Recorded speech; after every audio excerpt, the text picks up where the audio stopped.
Tiba-tiba dikatakan Eropah merayu kepada Indonesia untuk meminta bantuan. Meminta bantuan apa guys? Jom kita simak dulu video ni. Hello guys, Bismillahirrahmanirrahim. Assalamualaikum warahmatullahi wabarakatuh. Allahumma salli ala sayyidina Muhammad wa ala ali sayyidina Muhammad. Guys, selamat datang ke Musa Channel seperti biasa. Ini adalah channel YouTube aku, Musa bin Muhammad Din Channel. Kepada subscriber, kepada viewer di luar sana yang selama ini ataupun baru sahaja terjumpa Musa Channel, jangan lupa berikan sokongan kalian kepada channel ini dengan satu cara mudah. Just klik button subscribe, like dan komen di bahagian komentar di bawah.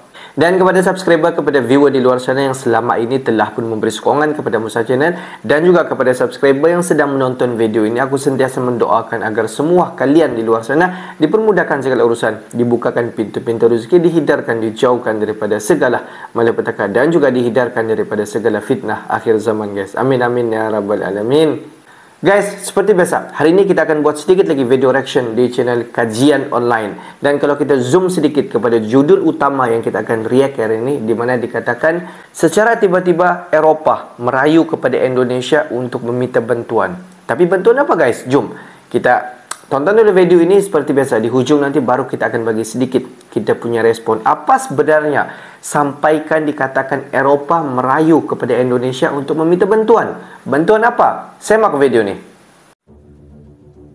Apa guys? Ini adalah channel Kajian Online guys. Don't forget to click subscribe. Kalangan dunia usaha Eropah secara mengejutkan meminta pertolongan pemerintah Indonesia. Berita ini bukanlah sebuah informasi kosong atau dibuat-buat. Industri Uni Eropah saat ini memang sedang menghadapi badai hebat. Bahkan, sejumlah perusahaan besar di Jerman sudah terlebih dahulu menyerah dan meminta izin investasi di Indonesia. Volkswagen adalah salah satu perusahaan raksasa Eropah asal Jerman yang telah sepakat untuk memindahkan pabrik produksinya dari Eropah ke Indonesia. Kesulitan bahan baku hingga mahalnya biaya produksi hingga energi membuat ribuan industri advance Eropah harus tutup, bahkan terancam gulung tikar.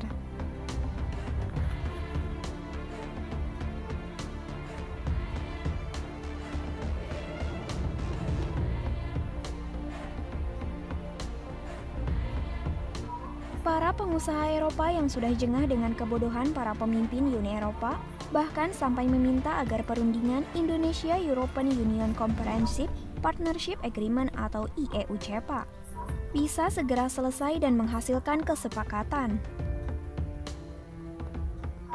Harapan tersebut disampaikan oleh Vice President FESI atau Federation of European Sporting Goods Industry, Mr. Manuel Pauser saat bertemu dengan Menteri Koordinator Bidang Perekonomian Airlangga Hartarto di Brussels, Belgia.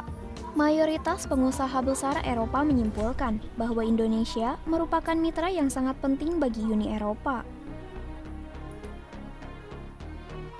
Mantan Presiden Parlemen Uni Eropah Pedro Sánchez juga mendukung kemajuan pembahasan Scoping Papers dan mengharapkan negosiasi Comprehensive Economic Partnership Agreement atau CEPA dapat segera dimulai. IEU-CEPA adalah kunci dalam mendorong kerjasama perdagangan, investasi, dan kerjasama ekonomi antara Indonesia dengan Uni Eropah. Indonesia menyampaikan terima kasih atas dukungan FESI untuk dapat tercapainya penyelesaian perundingan, kata Airlangga dalam siaran pers, Rabu 14 Desember 2022. Para kalangan penguasa Eropah kini mulai melirik Indonesia sebagai basis baru industri mereka. Melimpahnya sumber daya hingga energi membuat Indonesia menjadi pilihan strategi sebagai negara industri baru dunia.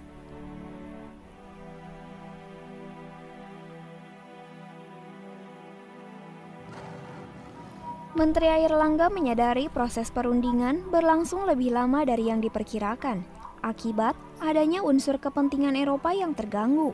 Meski demikian, pemerintah akan berupaya agar selesai sebelum 2024. Proses perundingan memang berjalan lebih lama dibandingkan dengan rencana semula. Harapannya, perundingan akan selesai dalam 4 putaran lagi atau sebelum tahun 2024.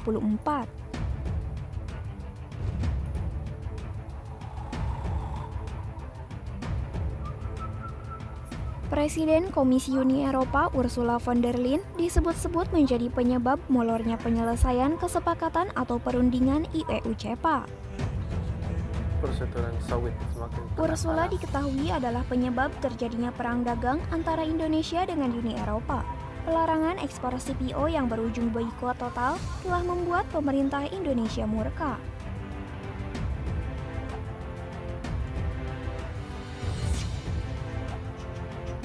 Presiden Joko Widodo juga mengharapkan perlakuan non-diskriminasi dapat diberlakukan bagi CPO Indonesia. Presiden Jokowi mengatakan, isu sustainable merupakan prioritas bagi Indonesia. Presiden Jokowi dan Presiden Parlemen Uni Eropa saat ini tidak sepakat mengenai bagaimana metode paling tepat untuk meningkatkan kerjasama antara Parlemen Indonesia dengan Parlemen Uni Eropa. Presiden Jokowi senang mendengar adanya rencana pembentukan persahabatan Parlemen Indonesia dan Uni Eropa. Akan tetapi, menolak Indonesia untuk menjadi negara bawahan yang diatur atau didikte oleh Barat. Di sisi lain, Ursula yang terkenal sebagai perempuan licik dari Belanda, dirinya juga menjadi penyebab terjadinya krisis energi di seluruh Eropa. Keputusannya untuk ikut sebagai bawahan Amerika harus dibayar mahal oleh rakyat Eropa.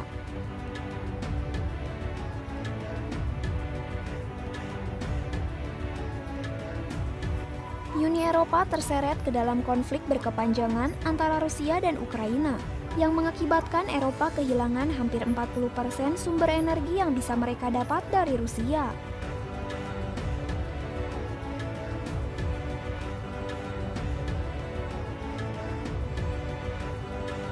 Menteri Energi Qatar Saad Al-Kaabi memperingatkan krisis minyak dan gas Eropa berpotensi menjadi lebih parah. Al-Kaabi menilai saat ini krisis yang terburuk belum datang. Dia mengatakan musim dingin yang hangat telah mencegah krisis yang lebih besar dalam beberapa bulan terakhir.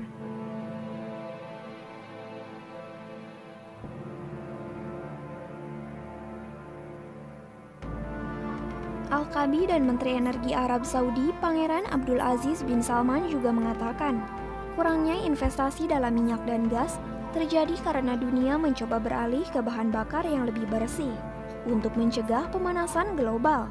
Langkah itu beresiko menyebabkan krisis energi.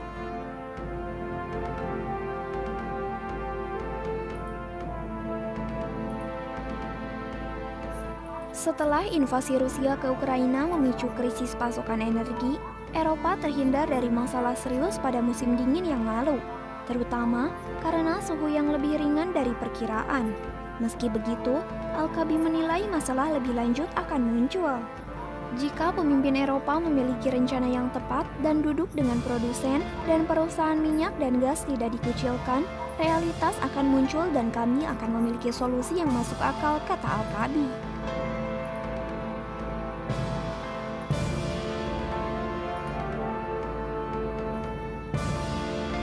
Eropa saat ini mulai ditinggalkan oleh dunia. Hal ini terlihat dari negara-negara Arab yang ogah atau malas membantu menyalurkan energi minyak dan gas ke Eropa. Hal ini bukan tanpa alasan. Kesombongan Eropa yang menyebut negara-negara Arab yang menjadi penghasil minyak dunia disebut sebagai penyebab pemanasan global. Jadi wajar saja para pemimpin negara Arab tak peduli dengan krisis yang saat ini terjadi di Eropa. Ditambah, negara-negara Arab saat ini sedang terpikat oleh daya tarik bridge yang membuat para emir-emir Arab tak mau bermusuhan dengan Rusia.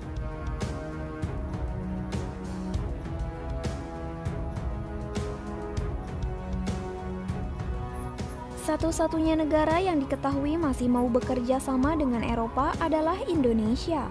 Para pengusaha Eropa pun mengharapkan dukungan dari para pemimpinnya yang bodoh dan sombong agar proses perundingan bisa diselesaikan dengan cepat, jelasnya.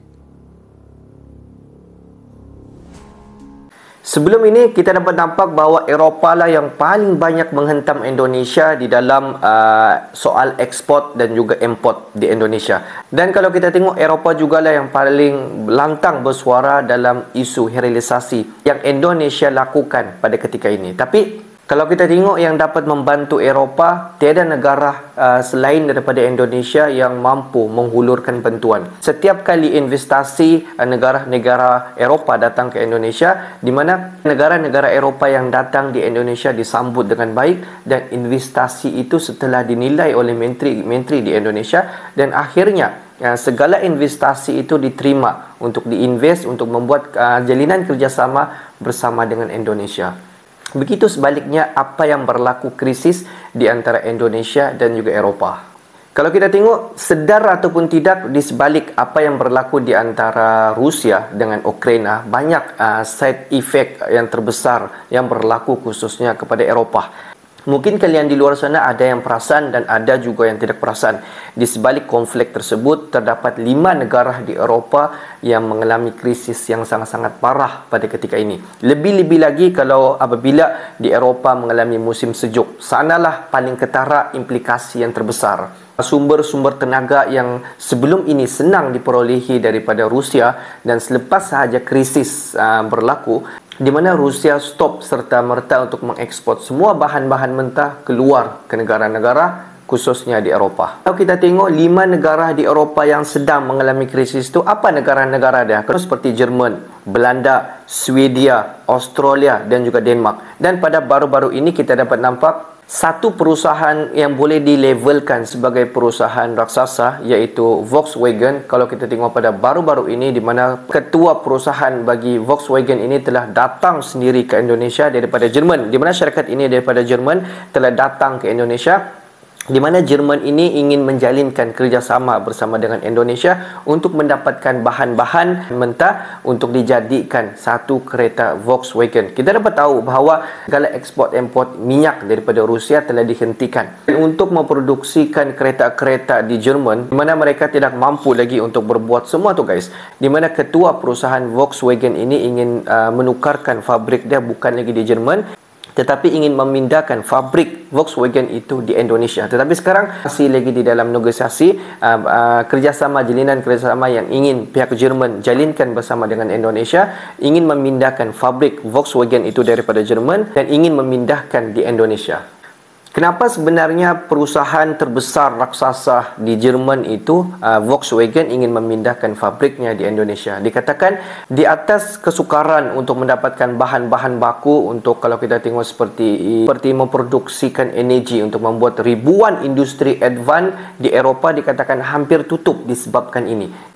Perusahaan daripada Jerman itu membuat jalinan kerjasama bersama dengan Indonesia, dan perusahaan daripada Jerman itu disambut dengan baik di Indonesia, dan masih lagi di dalam negosiasi, di dalam perbincangan di antara kedua-dua pihak. Tapi di dalam negosiasi itu kita dapat nampak Indonesia menerima perusahaan daripada Volkswagen itu ingin datang ke Indonesia, ingin membuat fabrik di Indonesia.